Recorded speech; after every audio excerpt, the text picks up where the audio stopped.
Tila inilibing ng buhay ang isang sanggol sa Pangasinan na natagpo ang tinabunan ng lupa't mga tuyong dahon. Buhay pa nang naiahon at nadala pa sa ospital ang sanggol pero sa kasamaang palad ay binawian din siya ng buhay.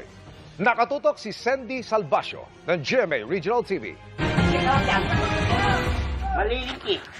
Naalarma ang mga residente ng Barangay San Libo, Bayambang, Pangasinan umaga nitong Martes nang may mapansin silang kakaiba sa tumpok ng mga tuyong dahon sa isang farm. Nang siyasatin, bumungad ang isa palang sanggol. Anak ko. Pagi. Dawan. Magano anak ko.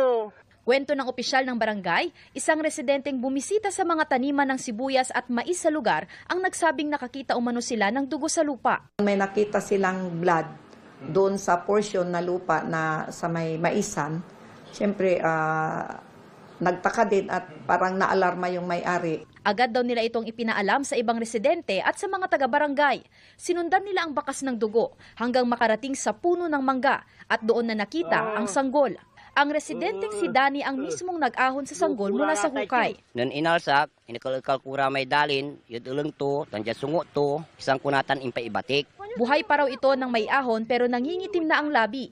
Puno rin ito ng lupa pati ang kanyang ilong. Nadala pa sa ospital ang sanggol pero kalaunay nasawi rin. Sa ngayon, tukoy na at hawak na ng mga otoridad ang ina ng sanggol. Sinisikap ng GMA Regional TV 1 North Central Luzon na makuhanan siya ng pahayag. Patuloy pa ang investigasyon sa insidente. Mula sa GMA Regional TV at GMA Integrated News, Sandy Salvacio, nakatutok 24 oras.